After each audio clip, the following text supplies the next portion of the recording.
Hello, it's another week and it's another episode of The Parenting Business, the podcast for business owners, parents, trying to juggle all of those different things that go with the quite unusual circumstances and challenges and highs and lows that can go with all of that. Don't forget to follow us on Spotify or whatever podcast station application you use.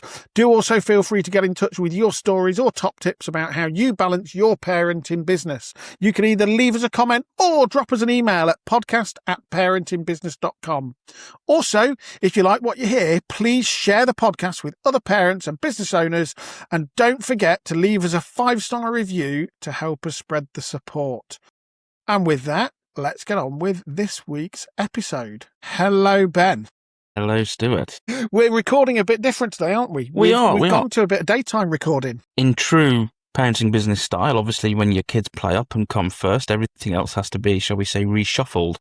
And we normally, on a Monday evening after my kids are asleep, we normally record then, sort of 7:30, 8ish. But seeing as well, the little bastard didn't go to sleep till 9:10, here we are the next day, just rescheduling it all.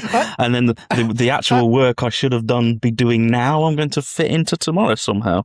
And if that isn't a daily occurrence for an awful lot of small businesses, then you're not doing it right.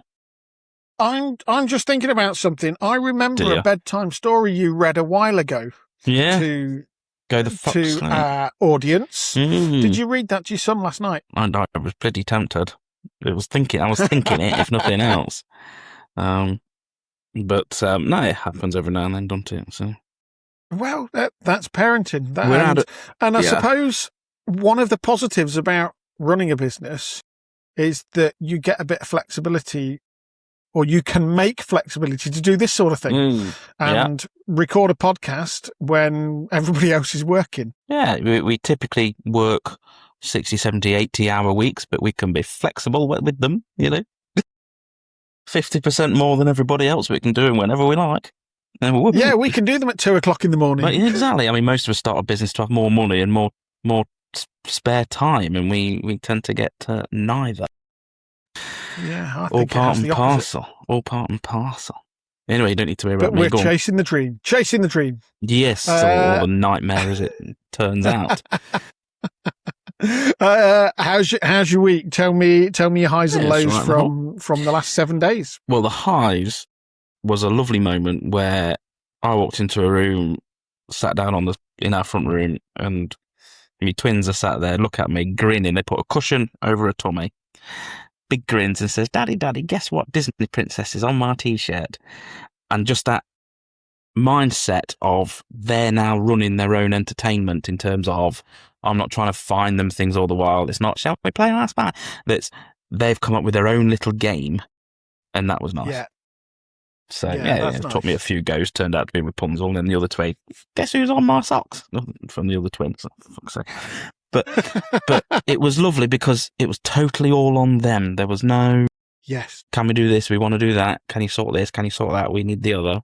Just big grins on their faces, play this little, simple little game, but it had nothing to do with us as parents. Just they led it, enjoyed it, did the whole shebang. And now we're entering that. So, that was nice. They start to have their own ideas. And so that was nice. I have that with my daughter occasionally where she'll suddenly come into me and she'll hand me a piece of paper and she say, right, I've made this game. Yes. Can you play with me? Can you play this game that I've just made? And it's a completely random game. And there's the rules get made up as you go along, but it's that creativity.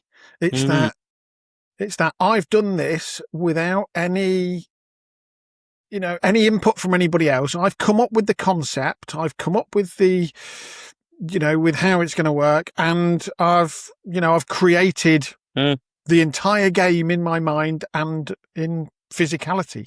So that's nice. I like that. That was a nice moment. So tell me about your low. The picture of a canoe behind you that's not straight winds me up. It is straight. It isn't? Yes, it is. It isn't? It bloody is. It isn't. Doesn't look it from here. Or maybe it's you that's not straight. Hold on, maybe it's me that's not straight. Hold on. Something's wonky. Is it your head or your picture? Oh, hold on. Hold on. Hold on. There he is, look. There you go. I'll let you off. Yeah. It was out by 0.5 centimetre. Yeah. See, details matter. You're letting yourself go all over. And right. So my other low, and I nearly entered this into the big question of the week. Yeah. But my low is on this very similar coin, but the other side of the coin, as it were, to my high in terms of the girls having their own mind and their own sort of ideas and the way they do things. We went to see family friends on Sunday, and we went to see my mother on Saturday. So we've done a fair few miles, but we went to Birmingham Sunday, hour and a half round trip. Sorry, hour and a half there, hour and a half back. So 3-hour round trip, plus a bit for the roadworks when they shot the M42 to make bridges. Yeah, yeah. And the question we had on repeat, solid for most of the journey there and back. Are we nearly there yet? Are we nearly there? Are we nearly there? When are we going to be there? When are we going to be there? Are we nearly there? And then the other twin pipes. Are we nearly there yet, Daddy? When are we going to get there? For fuck's sake. The only respite in a 3-hour round trip was to pop in at Tamworth Services for a Greggs. Now, I don't normally like spending money at them kind of thing. You get absolutely ripped off at those sort of things, but it was the solace was worth every penny for probably 1/4 of an hour on the way home. What? Well, they got 3rd-degree burns on the sausage roll. That's it. Yeah. No, this was barely warm, I should imagine. And a little cake each, whatever they chose. I can't remember. But are we nearly there yet? Has got to be my low. Or 3 hours. I was only awake for 16 of them. I spent 3 hours being asked, are we nearly there yet? That's like 1/5 of my day. And guess what we're doing in a fortnight's time? We're off to see family to the other end of the country. That's like 4.5-hour drive. Christ almighty. But I love the fact that that's your low. When if that's my low, I've had a good week. Parents with kids, that I was going to say that's normal life. It is. I mean, this is a first for me. They've never really done that before. I get asked, "Are we nearly there yet?" on a 30-minute journey. Yeah. So the fact I've got another decade of this at least is part of the mental scarring for which I am currently enduring. But to be fair, if that's my low, I'm doing all right. You wait till you're planning to go to Disneyland at some point. Probably Easter. Yeah, Paris. Probably. We have spoke to someone who does trips to Orlando, but the 8-hour flight for little ones might be a bit much. Well, that's what I was going to say. Are you planning on flying or driving? Yes. Oh, no, I won't drive. I won't drive. I'm not going to drive on the wrong side of the road. I'll cause a crash. I'm like a dozy bastard. I would probably... Well, yeah, you have accidents on the right side of the road. I do. To be fair, I'll probably take the train. The girls like a train. Train's nice. Nottingham Station to St Pancras and then cross the platform up to the Eurostar sort of thing. You see the thing it is, but the train from Nottingham to London is more expensive than the train to bloody Paris. I drive. Probably. I drive, park on the outskirts of London, tube in. It's cheaper, it's easier. Yeah. Fair enough. That's my take. We've not got that I prefer to drive to the outskirts of London and just park at one of the tube stations. I'd already imagine parking at a tube station for a week will cost more than a train ticket. It's about £5 or £6 a day. Yeah. Maybe. So Maybe not then. I thought it'd be a lot. Not a train to London. I thought it'd be a lot more than that to park in London. There's tube stations on the outskirts of London that are park and rides effectively. Okay, yeah, Edgware or something. They encourage you to park there, so they make the parking relatively cheap. So okay, that's good. That's good. So yeah, not a bad low. Okay. Pride was my high. Nottingham Pride. I love it. Love it.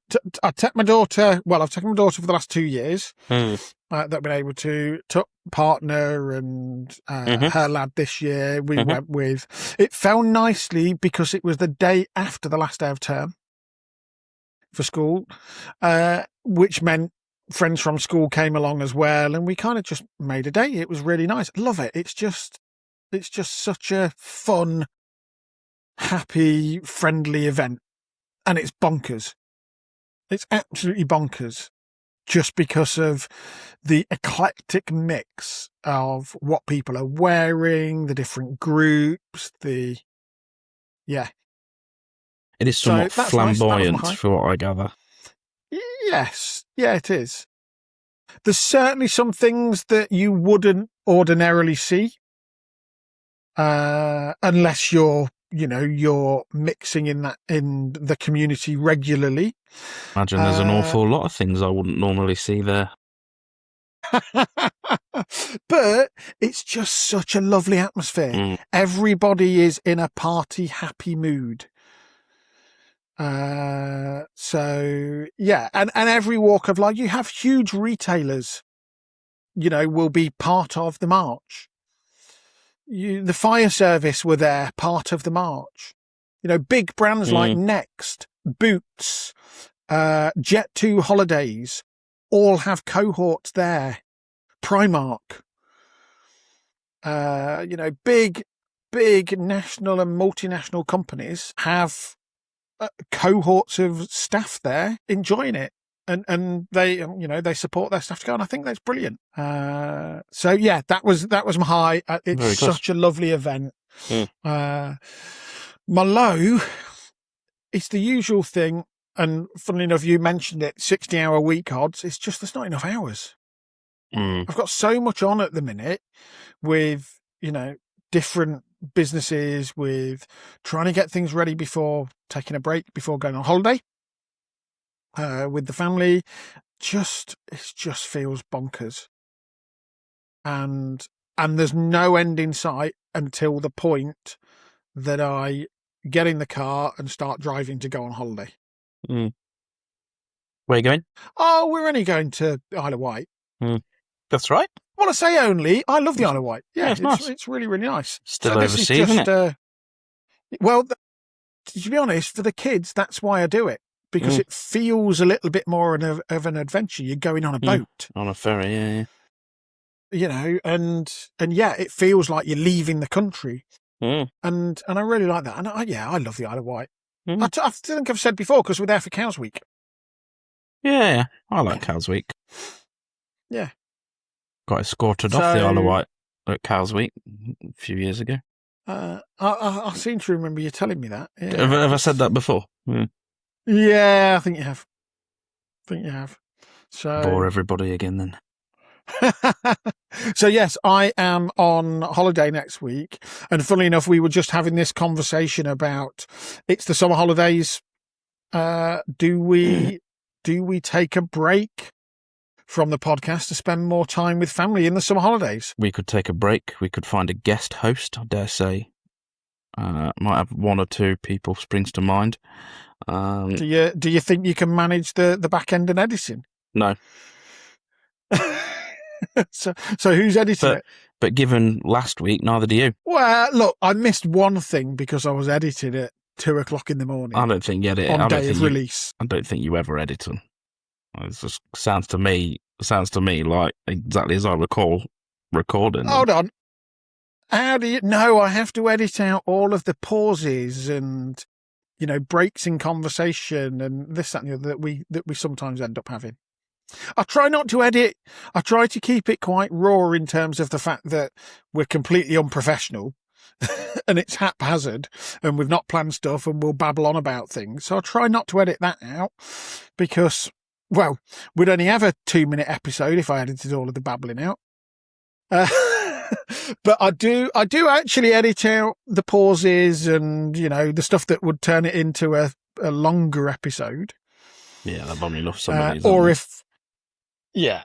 So, you can by all means take over the editing for me. I'll do the same as what you did last week. Just not bother. I had an epiphany the other day, and it's obvious when you think about it.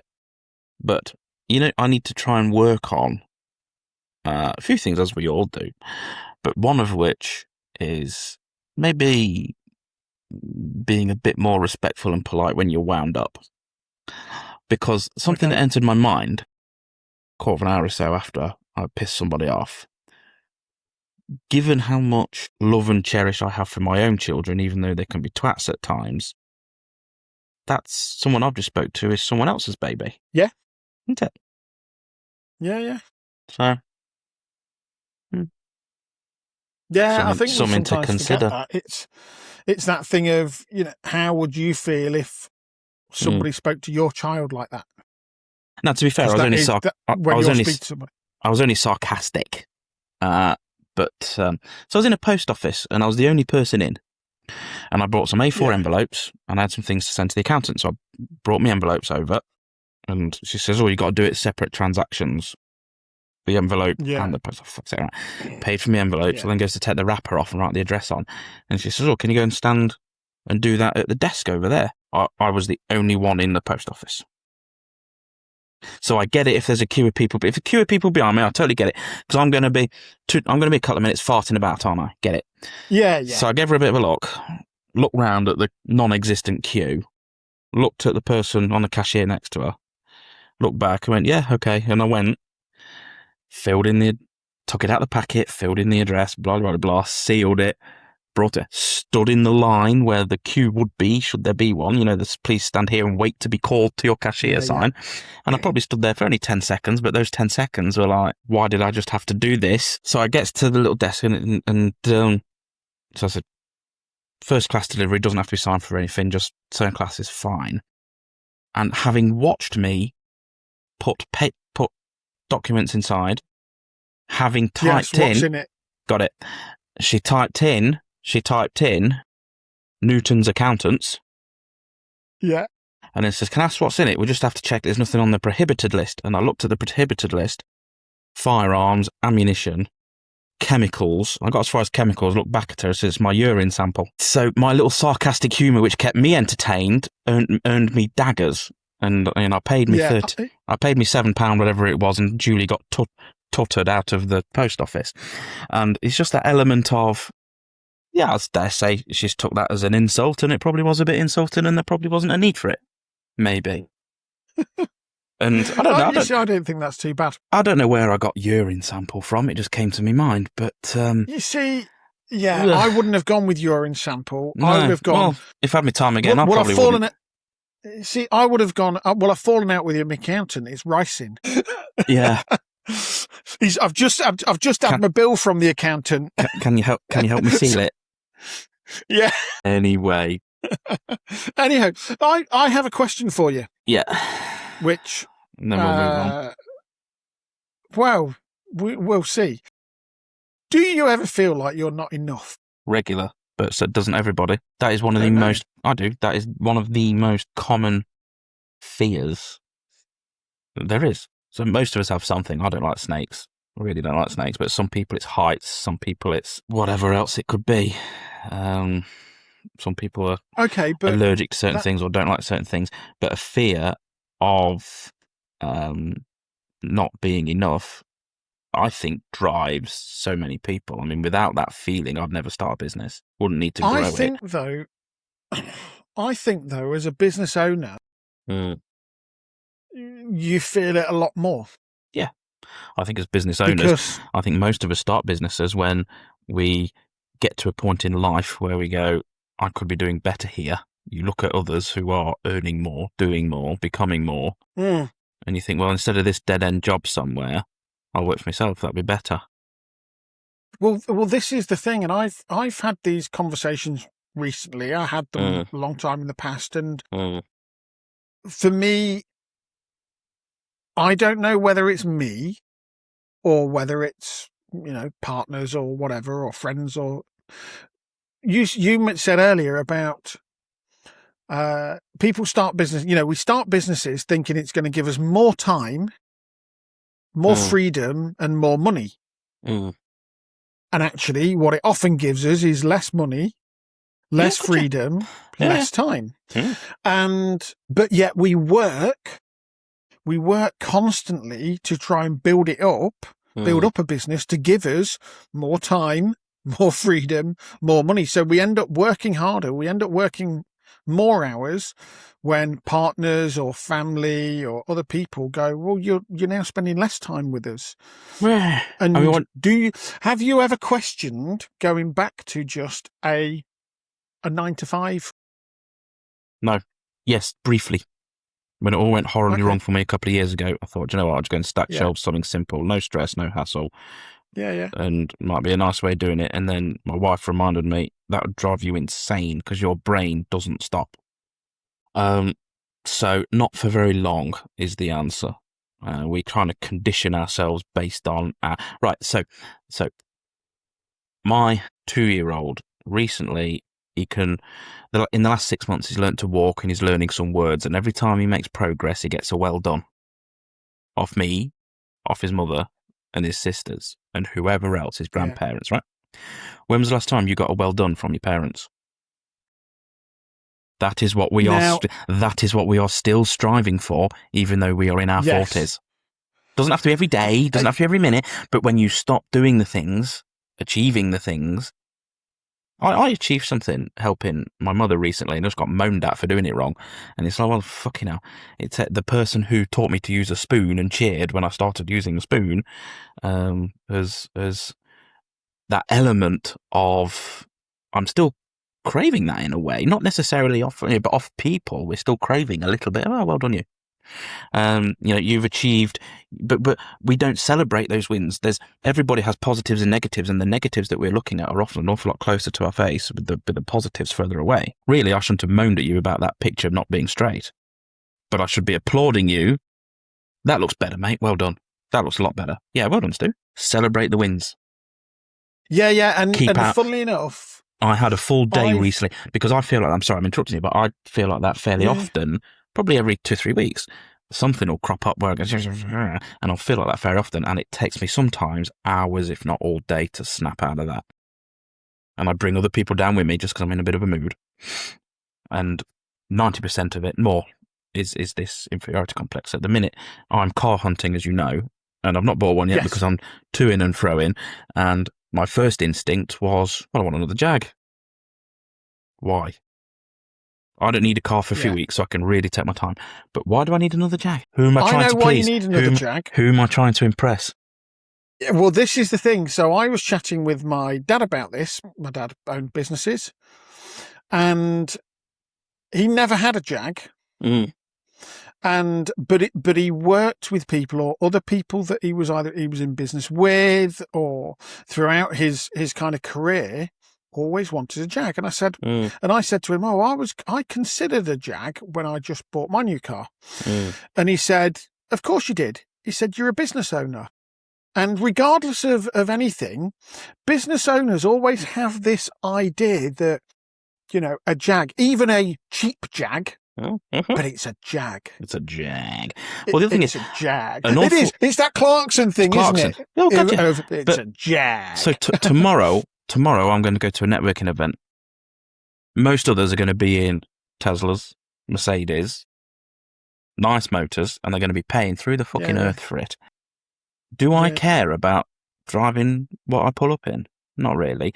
The richest person I know started from scratch a good 30 years ago, longer. His wife drives an Aston Martin. His son drives a Bentley. He's got a 2007 Toyota Land Cruiser that looks like it's had a very big paper round. It doesn't matter, does it? No. I heard a story not that long ago. I'm going back a couple of years, to be fair. It was a while ago. I heard a story about the largest shareholder and founder of Bibby Financial. So that's the company who do an awful lot of hire purchase for, if you're buying a lorry for your haulage firm, you're buying a machine for your factory. They do an awful lot of the funding for that. £100 million company, easy. And the largest shareholder and main owner, and I think he was the founder, drove an old battered blue Ford Sierra with a dint in one wing and a red door. Couldn't give a fuck. What does it matter? So here's the thing, and I wrote lists. If I don't go and spend, because I looked at a couple, if I don't spend 7.5 grand, whatever, if I spend 7.5, 8 grand on this Jag I'd seen that I like, XE, only about 4 or 5 years old sort of thing, and okay, I might feel a bit better about myself, I might look cool or whatever, I'm going to have to withdraw a good chunk out of the firm, which is capital gains, which is a dividend payment. Dividend payment, yeah, which is 25%. for me at the minute because I'm over 50 grand profit. It is, and then you think, what else could I do with the money instead? I've soon got a pretty big fucking list, and you think all I need is get to A to B legally with a fairly big boot. 600 quid, grand. Let's get another fucking nail. You know, if it breaks down in 6 months, it don't matter. Yeah, how much depreciation on a balance sheet perspective? How much depreciation is each one going to do? Well, this is the funny thing. You spend £8,000 on a Jag. In 12 months' time, it's going to be worth at least 600 quid less. Oh yeah, no more. No, a lot. No, less. But what I mean is, yes. But what I mean is, okay, let's say it's worth £1,000 less. You're going to spend £1,000 on a car, and in that year's time, you scrap it and get 250 quid back. It still costs you less money than the Jag. Yeah. Yeah. Yeah. That's probably different if I'm up and down motorways constantly. That might be different. Fuel efficiency, etc. But I'm not. But even older cars can be fuel efficient. Yes, sometimes older cars can be more fuel efficient. Okay, I'll leave you with that one. You know, I'm sure you're right. I remember an article. Well, I remember an article or an episode of Top Gear years ago, where what they did was they took a Toyota Prius hybrid and put it up against a BMW M3 Sport 3 litre for a fuel efficiency test. And what they had to do was they basically took them around their track. The Prius had to drive as fast as it could around the track. The BMW just had to stay on its tail. The BMW 3 litre was more efficient on fuel than the Prius. Yeah, but the Prius was maxed out, don't forget. Yes, so what they were saying was it's not about how fuel efficient the car says it is, it's how heavy your right foot is. Yeah, how you drive it. It's how you drive it. Yeah. So if you drive a BMW M3 Sport 3 litre to within the limits of a Toyota Prius hybrid, you will actually be it will cost you less money to run than a Toyota Prius. Drive it like it doesn't have brakes, because you'll accelerate slower and you'll leave plenty of time to slow down. Anyway, this is not a car show. Yes. If we just for the avoidance of this is largely around inferiority complexes, or sometimes as you go up varying levels in your business, it is imposter syndrome as well as you start to do better. Because I get that. I don't belong in this room. Everyone else is I middle class and fancy. I don't belong here. Well, why not? I'm making as much money as them. I don't have debts like they do. Some of them, I've had one of them turn around to me not long ago. Oh, I'd love to be in your position. Why? But oh no, you don't have much pressure, you, do you? You don't have that much pressure. Seem to be doing all right. I says, well, yeah, okay. The person in question gets a lot of pressure from shareholders, a lot of pressure from the bank he owes. Yeah. I ain't got any of that. Quite fortunate, really. So why am I the one thinking I'm inferior? Just because I don't drive the nice motor and wear the flash suit all the while. And I think this is the thing. But also, it's that feeling sometimes for your family though as well. For that image with your family. I know family tend not to judge, but it's that thing of, you know, why have we not got the nice things, Daddy? Or, you know, why are we always having to, you know, you're running this company. Why are we always having to have the cheap option? I think people will always compare. And that feeling that goes around there. Always compare against each other, won't they? It's part and parcel of life. Being judged, and nobody likes being judged, but that is in effect what we do when we go. That's part of the reason. The only reason I've not gone and bought my new banger of a car yet is that it's not too late for me to draw a chunk out and buy a nice one. It's not too late to me for sign on the line for one. I dare say that one's never really been an option. So I did do recently. I've signed the kids up to a trust fund with a similar amount of what most people, probably less, what most people pay per month on their car leases. So every month their future will pop, blah, blah, blah, blah. 20 years' time, that's probably halfway a minimum towards a mortgage. I mean, we'll see what house prices do over 20 years, but it's a big chunk of it. So Wouldn't you sooner I've do that? I've not been doing that sort of money. Why wouldn't you sooner do that than buy a new motor? Yeah, I've not been doing that sort of money, but ever since my daughter was born, I've paid a regular amount into soon adds up. An investment for her. It's compounding. I'll be teaching my kids compounding, both positive and negative. If you owe Barclaycard, compounding. I think the wind just blew my door open.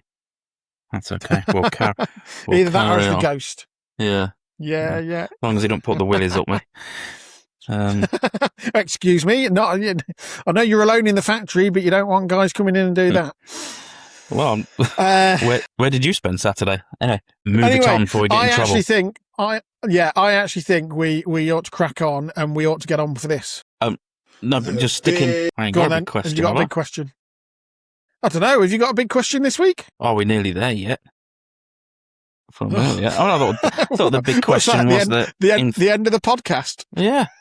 Yeah. The end of this week's episode. Yeah. Or the end of life. Well, the big question, listeners, do we break up for the summer? There's another one. Yeah. Okay. Well, do we or don't we? Because I'm in two minds. I'm happy to keep going, but equally, it'd be nice not to look at your ugly mug once every now and then. Well, yeah. Okay. The unfortunate thing is we tend to still speak to each other most days. Yeah, we do actually. We work quite close together sometimes. But yeah, well, maybe that is this week's big question. The big question, which listeners will find out either next week or in a few weeks' time. The answer to, dependent on whether there is an episode next week or not.